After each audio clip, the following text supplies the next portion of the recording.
le Seigneur Jésus-Christ a donné sa vie après avoir versé son sang. L'homme peut ainsi retourner auprès de Dieu. Si le Seigneur n'avait pas versé son sang, les Israélites ne pourraient pas retourner auprès de Dieu. Parce que ils avaient un temple. Jérusalem, ils pensaient tort que arriver au temple était arriver auprès de Dieu. C'est pourquoi ils n'y arrivaient pas. Ils ne retournaient pas auprès de Dieu. Ils ont toujours pensé que venir au temple suffisait, qu'ils trouvaient Dieu, mais Dieu est dans les cieux. Pourtant leur cœur se tournait vers le temple terrestre.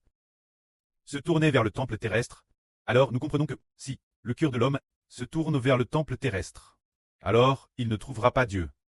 Il ne trouvera pas le chemin du retour vers la maison céleste, si notre cœur devrait se tourner vers la ville de Jérusalem, celle du Moyen-Orient, vers le temple Lbas, ou bien se tourner vers le Dieu du royaume céleste. Le cœur de l'homme devrait plus parvenir au-delà de l'univers, jusqu'au trône de gloire, auprès de Dieu. Pour pouvoir retourner auprès de Dieu, ce qui est merveilleux, c'est que les religions d'aujourd'hui, toujours au Moyen-Orient, dans l'État d'Israël, ils veulent tous construire le troisième temple. Madame, ils ont dit prépare pour après la construction du troisième temple. DJ, ils ont préparé des prêtres. Certains prêtres se sont dit préparent. Ils attendent avec impatience que l'avenir le troisième temple soit construit pour qu'ils officient comme prêtres dans le troisième temple, comme Moïse, comme l'époque de Salomon, comme ce genre de prêtres, pour servir Dieu. Mais nous comprenons que, si c'est ainsi, on ne trouvera pas Dieu. Si vraiment Dieu devait retourner Jérusalem au Moyen-Orient, il n'aurait pas aboli le temple de Dieu. Il n'aurait pas les soldats romains détruire son temple, au contraire. Son temple aurait de treux d'or et de corps de toutes sortes de pierres précieuses, car Dieu habitait dans le temple. Ce devrait être ainsi si Dieu voulait vraiment retourner Jérusalem. Il aurait de faire de Jérusalem un lieu d'une beau extrême. TRS beau. Et ainsi les murailles n'auraient pas été détruites. Mais nous voyons que le Seigneur a été crucifié. Le voile du temple cesse alors tire. Après le sacrifice de la vie du Seigneur. Environ 30 ans, plus de 30 ans après ce que le temple a été détruit, la ville de Jérusalem a été entièrement détruite. Pas une pierre ne restera sur une autre. Et puis, il est aussi fait mention de la grande tribulation. Oh, Jérusalem sera de nouveau détruite. Si Dieu vraiment, si l'on devait vraiment prendre l'Ancien Testament comme sa propre épouse, alors on n'en arriverait pas là. Mais, comme l'a dit l'apôtre Paul, si le temple terrestre existe encore, le chemin pour entrer dans le royaume des cieux serait obscurci. Si le temple terrestre existe encore, le voile terrestre existe encore, la ville sainte terrestre existe encore, alors le chemin pour chercher Dieu serait mal orient. Les gens penseraient tort qu'il s'agite d'aller en Israël, Jérusalem au Moyen-Orient, pour y trouver Dieu. Mais personne ne voudrait croire en Jésus. Traverser le voile pour croire en Jésus. Traverser l'univers pour atteindre le royaume des cieux. Personne ne penserait ainsi. Si bien qu'aujourd'hui, il y a toutes sortes de religions. Particulièrement, les protestants et les catholiques. Soit les catholiques se rendent en foule Rome chez le pape pour chercher Dieu. Les protestants se rendent en foule Jérusalem au Moyen-Orient. Sur les ruines du temple, il y a des ruines, un mur, qui est le mur de l'ancien temple. Ils y vont pour pleurer, car en allant Elbas, ils pensent trouver Dieu.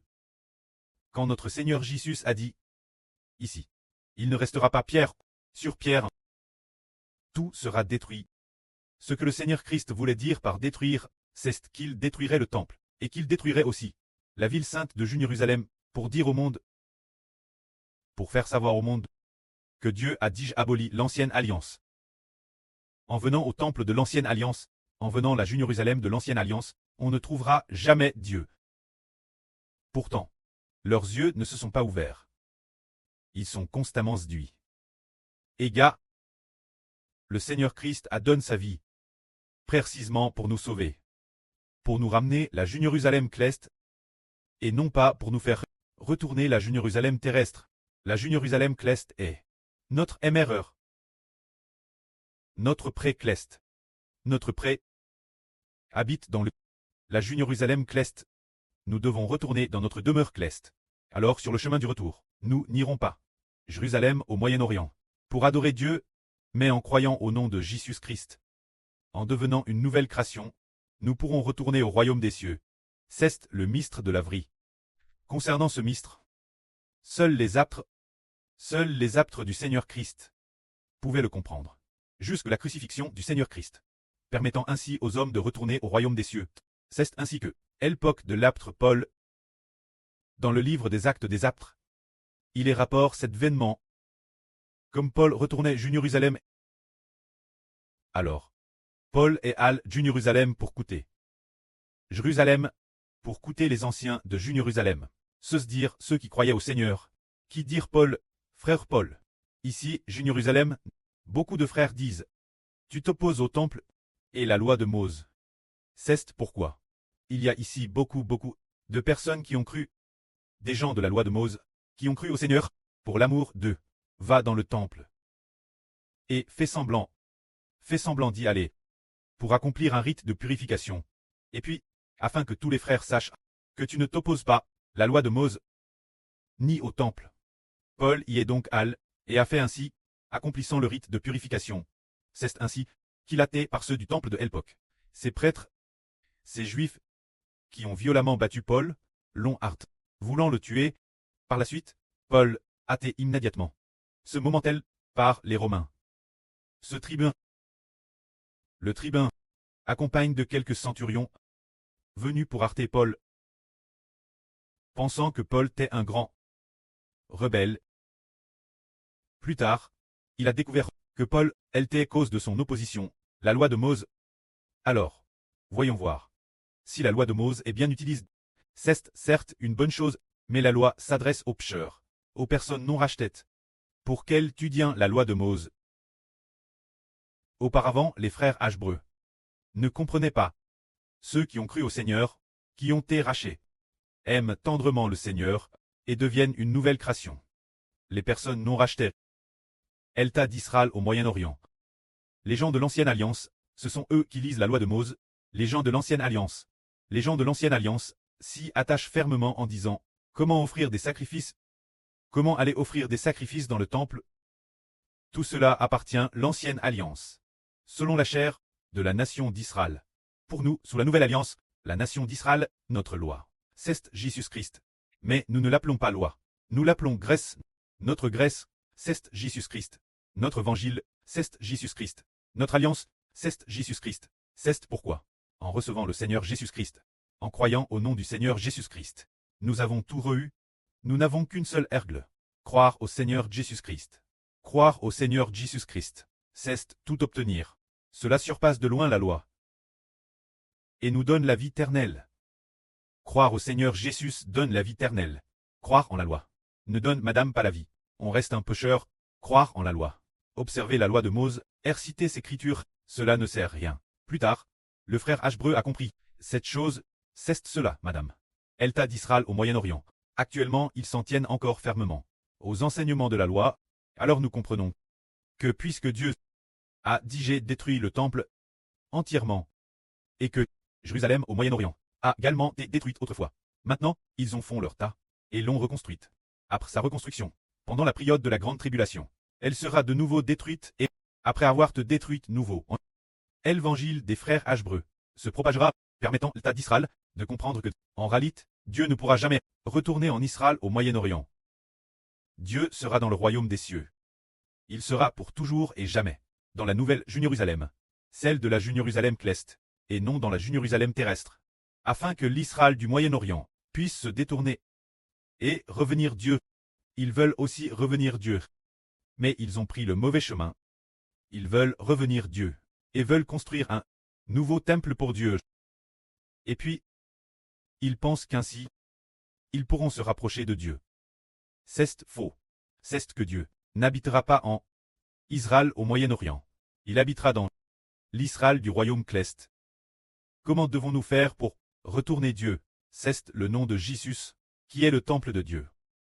Ceux qui croient en Jésus obtiennent Dieu et obtiennent ce que Dieu donne, la vie éternelle, et continuent de demeurer dans la nouvelle alliance de Dieu, c'est le chemin que Dieu nous a enseigne.